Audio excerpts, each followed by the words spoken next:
कथेकडे लक्ष द्यायचं. श्री गणेशाय नमः.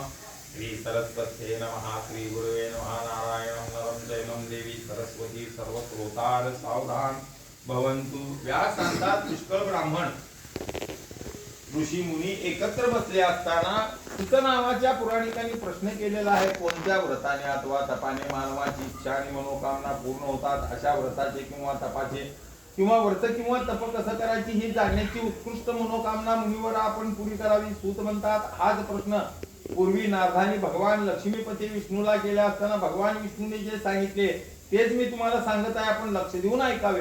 परोपकार करणाऱ्या स्वभावामुळे नारद मुनी स्वर्ग लोकात, पाताळ लोकात, हिंदत मृत्यू लोकात आलेले आहेत. मृत्यू लोकात नारदांना असे आढळले की अनेक प्राणी नाना प्रकारचे दुःखे भोगत असून कुणाला मुले नाहीत, खायला अन्न नाही, राहायला जागा नाही, कोणत्या ना कोणत्या काळजीत आणि चिंतित पाहून अशा प्रकारचे लोक पाहून नारद मुनीला अतिशय दुःख झालेलं आहे. त्यांचे दुःख कोणत्या उपायाने नाहीसा होईल असा विचार करीत करीत मुनी श्रेष्ठ विष्णू लोकाकडे गेलेले आहेत. त्यांच्या ठिकाणी शंख चक्र गदा आणि गळ्यात वनमाळा असे दिसलेले आहेत. विष्णुनारायणला पाहून नारद मुनी स्तुती आरंभ केले. हे देवा, तुमचे वर्णन वाचेनी मनाने करायला समर्थ आहे. हे देवा, तू आदी आरंभ मध्यांत याहून निराळा असला तरी निर्गुण असला तरी सर्व गुणाच्या ठाई व्यापून राहिलेला आहे. केवळ भक्ताचे हित साधण्यासाठी आणि भक्ताचे दुःख नाहीसे करण्यासाठी तू सगुण झालेला आहे. नारदाने केलेले भगवंताचे गुण ऐकून भगवान विष्णू म्हणाले, हे व्यासनारदा, तू माझ्याकडे का आलेला आहे मला सांग तर खरे. तू महाभक्त असल्यामुळे तुला. तेव्हा नारद मुनी म्हणाले, मृत्यू लोकात माणसे अनेक प्रकारचे दुःख भोगत असून शिवाय नाना योनीतील प्राणी सुद्धा पूर्वकर्मानुसार प्रारब्धाप्रमाणे दुःखे यातनेत आहेत. त्यावर काही उपाय असला तर सांगण्याची कृपा करावी. जगाचे भले व्हावे म्हणून तू गोष्ट विचारलेली आहे. फार चांगले झाले नारदा. ज्या उपायामुळे माणूस मोहमाया आधीपासून सावध होतो असा उपाय. हे नारदा, तुझ्यावरती अत्यंत प्रेम असल्यामुळे स्वर्ग लोकात पृथ्वीमध्ये जे व्रत आजपर्यंत करता येत नव्हते पण अत्यंत पुण्यकारक आहे हे तुला आता उघड करून सांगत आहे. या व्रताचे नाव सत्यनारायण देवाचे व्रत आहे. हे सत्यनारायण देवाचे व्रत व्यवस्थित रीतीने केल्यास माणूस ताबडतोब लवकरात लवकर दुःखाच्या तातडीतून सुटतो आणि त्याला बहुतकाळ सुख भोगून शेवटी वैकुंठ म्हणजे मोक्षाला जातो. मग सत्यनारायण व्रताचे फल काय, पूर्वी कोणी केले होते हे उघड करून स्पष्ट सांगा, म्हणजे केव्हा कसे करेल समजेल. तेव्हा भगवान म्हणाले, पिकलेली केळी, दूध, तूप, गव्हाचा रवा युक्त केलेला प्रसाद नैवेद्यात भक्तियुक्त अंतकरणाने अर्पण करावा.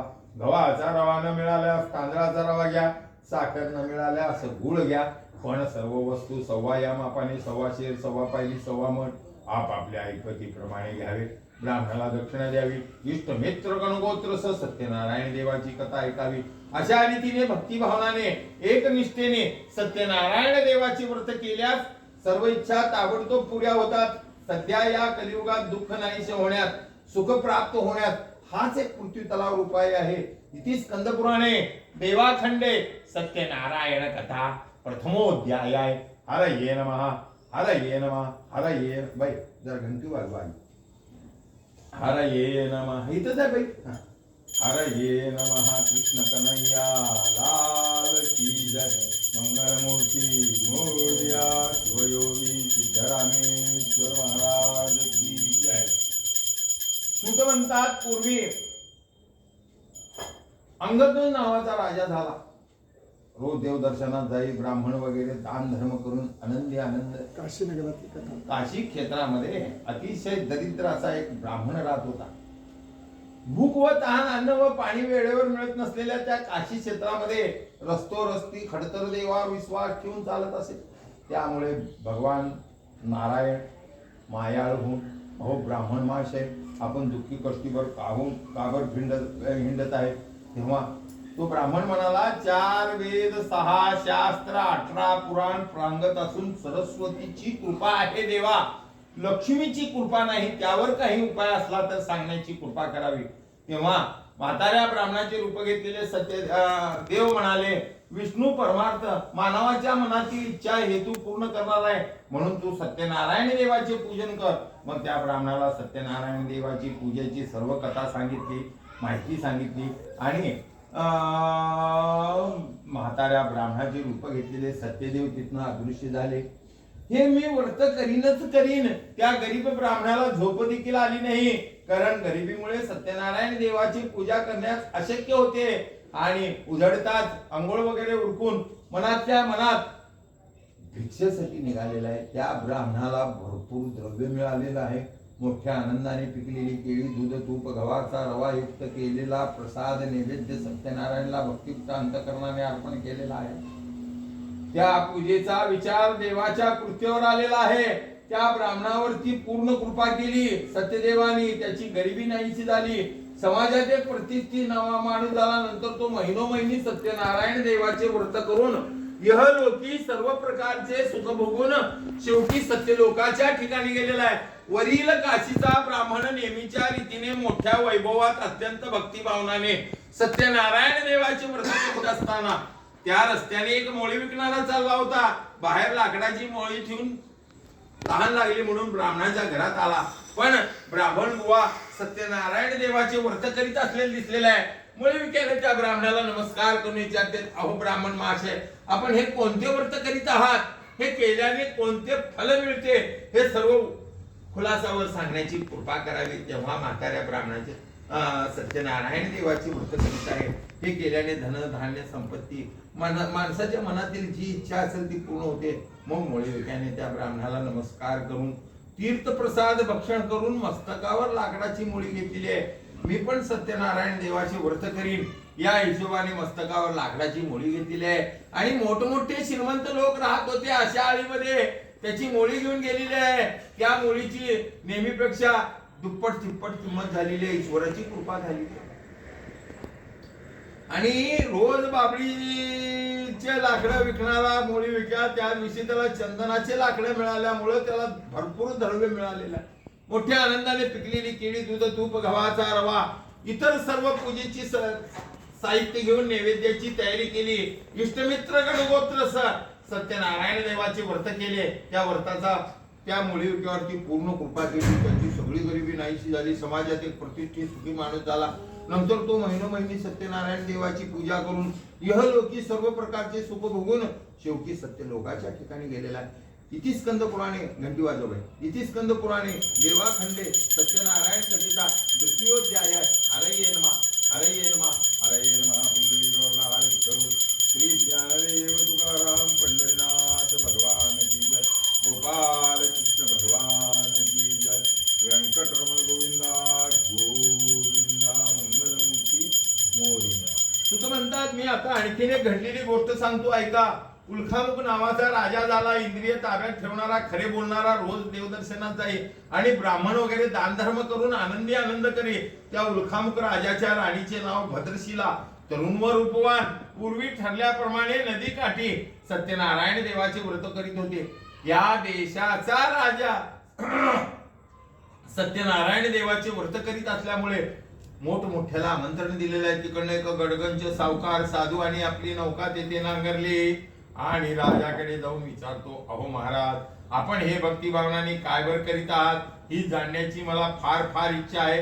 तेव्हा राजा म्हणाला, हे साधू आणि ज्याला कशाची ही तुलना करता येत नाही, महान तेजस्वी भगवान विष्णूचे पूजन करीत आहे. म्हणूनच माझे आप्त गणगोत्र स्नेहीला आमंत्रण दिलेलं आहे. या पूजेची संपूर्ण विधी केला असेल, मुलगा हवा असेल, पैसा पाहिजे असेल, आतली कोणची इच्छा असेल ती पूर्ण होते. राजाने बोलणे ऐकल्यानंतर साधुवाणीला फार आनंद झालेला आहे. तो म्हणतो, मला पण संतती नाही, या व्रताच्या विधीने मला संतती होईल असा भरोसा वाटत आहे. म्हणून राजाकडे जाऊ तीर्थ प्रसाद भक्षण करून परदेशला न जाता गलबला गावाकडे वळवली आहे. घरी येता साधू सेवाच्या पत्नीला संतती देणाऱ्या व्रताची हकीकत सांगून, ज्यावेळी भगवान आपल्याला संतती देतील त्यावेळी मी सत्यनारायण देवाचे व्रत करीन. अशा तऱ्हेने पत्नी लीलावती आपल्या पतीची सेवा करत असताना आनंदाने एकचित्त मन शरीर झाले असताना तिला सत्यनारायण देवाच्या आशीर्वादाने ती गर्भवती राहील. तिला 10व्या महिन्यात कन्या रत्न झालेला आहे. शुक्ल पक्षाच्या चंद्राप्रमाणे ती दिवस मोठी होऊ लागली. ती चंद्रकलेप्रमाणे वाढू लागली आणि सुंदर दिसू लागली. म्हणून तिचे नाव कलावती ठेवले. एकदा लीलावती गोड भाषेत विचारती, पतिराज, आपल्याला संतती झाल्यावर आपण सत्यनारायण देवाचे व्रत करण्याचे कबूल केले असून आपल्याला मुलं झाले तरी सत्यनारायण देवाचे व्रत का बर करीत नाही?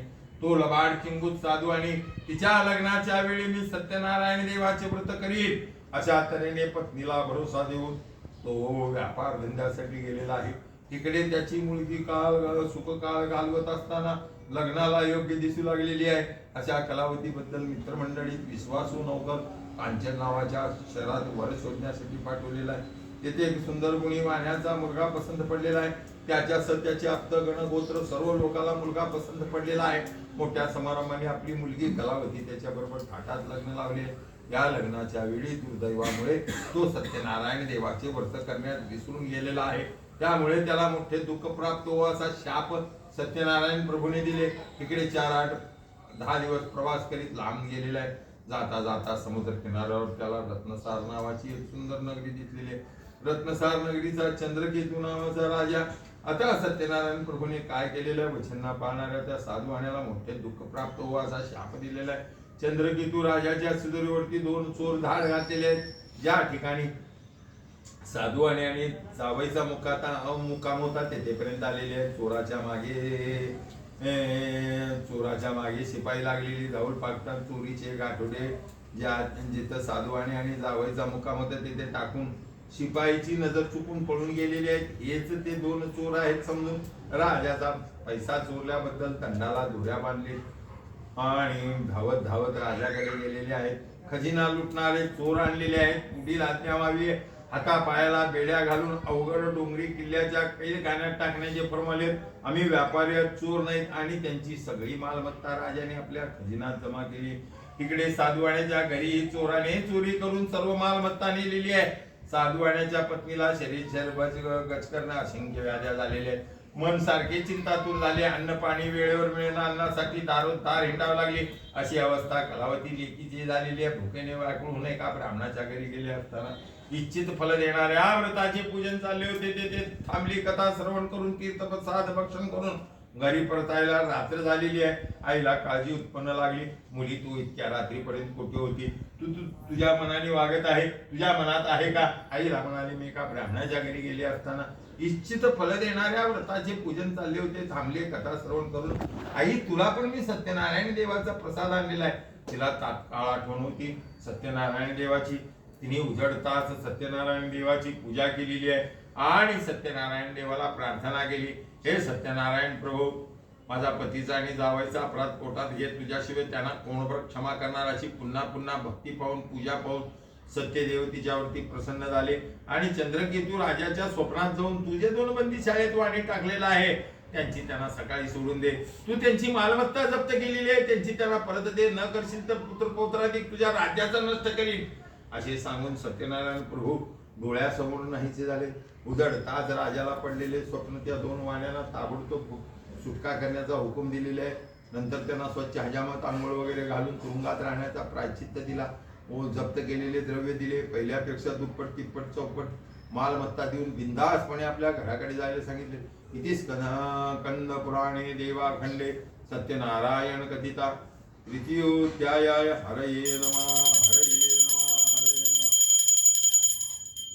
साधुवाण्यांनी यात्रा केली, दान धर्म केला आणि आपली नौका आपल्या गावाकडे हाकलली. प्रवास करीत असताना वाटेमध्ये संन्याशाचे रूप घेऊन त्या साधुवाण्याची परीक्षा बघण्यासाठी संन्यासी अहो व्यापारी आपल्या नौकेमध्ये काय साधुवाणी म्हणतो, नौकेमध्ये पाने पतळी वेली कवडी किमतीच्या जिन्स आहेत, किमतीवान जिन्सा मुळीच नाही. असे खोटे कठोर उत्तर तसे जो तुझे बोलणे खरे हो इतके सत्यदेव संन्यासी रूपात म्हणाले. संन्यासी महाराज जरा पलीकडे जाऊन बसले असताना साधुवाणी नेहमीचे जेवण वगैरे कामे आटपून नौकेकडे आली असताना ती नौका हलकी झाल्यामुळे परंतु तरंगत होती. नौकेमध्ये पाने पत्रळली वेली कवडी किमतीच्या जिन्सा पाहून आणि बेसुद्ध पडलेला आहे. उघडच आहे. माणसाचा सुतळीचा तोड जरा हरवले तर दुःखी होतो. तिथं हिरे माणिक मोत्यांनी भरलेली नाव. मग जावयाला म्हणाला, मामाजी फुकट दुःख उपयोग करून काय उपयोग? हा तर त्या संन्यासाच्या शापेचा परिणाम आहे. तोच महाराज आपल्याला किमतीवान वस्तू जशाच्या तशा परत स्वरूपात परत देतील. परत तो संन्यासी महाराजाकडे गेलेला आहे. रडणे बुकणे थांब. माझी पूजेचं कारण नसताना तू टाळ केला. तुला माझ्या आज्ञेने दुःख भोगावं लागले असे म्हणताच वाण्याचे डोळे खडखडून उघडले. भगवानाचे स्मरण करू लागला. हे देवादी देवा, स्वर्गात देव सुद्धा तुझी रूप, तुझी गुण, तुझी माया ओळखण्यात असमर्थ आहे. देवा मी माझ्या ऐपतीला, माझ्या वैभवाला शोभेल अशा प्रकारची पूजा करतो, अशी प्रार्थना करून सत्यदेव तिच्यावरती प्रसन्न आणि अन्नदान, गोदान, वस्त्रदान, भूदान करून आपली नौका आपल्या गावाकडे आपली प्रवास करीत असताना वाटेमध्ये गाव दिसू लागलेला आहे. जावईला म्हणाला, ही पा माझी रत्नपुरा. शिवाय आपण आलेले वर्तमान सांगण्यासाठी नौकर साधूवाण्याच्या घरी जाऊन साधूवाण्याच्या पत्नीला नमस्कार करून ती सर्व हकीकत सांगतो. ती अशी की जावई आणि आपला साधूवाण्याने आपला जावई पुष्कळ द्रव्य घेऊन आले असून नौकराच्या तोंडचे वाक्य ऐकता साधूवाण्याच्या पत्नीला फार आनंद झालेला आहे. तिने सत्यनारायण देवाची पूजा करून आपल्या पतीच्या दर्शनासाठी गेलेली आहे. लेकीला म्हणते, तू पण सत्यनारायण देवाचे पूजन करून पतीच्या दर्शनासाठी ये. परंतु लेक सत्यनारायण देवाची पूजा लवकर संपवली, परंतु सत्यनारायण देवाचा प्रसाद न घेता पतीच्या दर्शनासाठी गेलेली आहे. म्हणून तिच्या समोर दुःखाचा डोंगर उभा लागलेला आहे. तिचा पती आणि नाव आतील सागरात कुठे दिसत नाही, कन्या कलावतीचा पती कुठे दिसत नाही. त्यामुळे भूमीवर रडू नाव ही एकाएकी नाहीशी झाली. सगळे नावाने चिंतातूर झाले.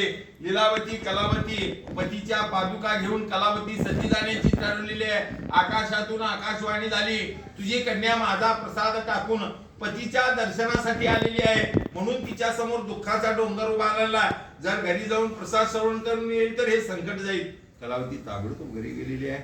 देवाला यथाशक्ती येता प्रसाद घेऊन परत ती नौकेकडे जातात. तिचा पती आणि बाबा दिसलेले. तेव्हा पिता बाबाला म्हणते साधूवाण्याला, नंतर तो साधू आणि अमावस्या, पौर्णिमा, संक्रांत सत्यदेवाची पूजा करून इहलोकी सर्व प्रकारचे सुख भोगून शेवटी सत्यलोकाच्या ठिकाणी गेलेला आहे. इति स्कंद घंटी वाजवतो. इति स्कंद पुराणे देवा खंडे सत्यनारायण कथिता चतुर्थोऽध्याय. हरये नमः, हरये नमः, हरये नमः.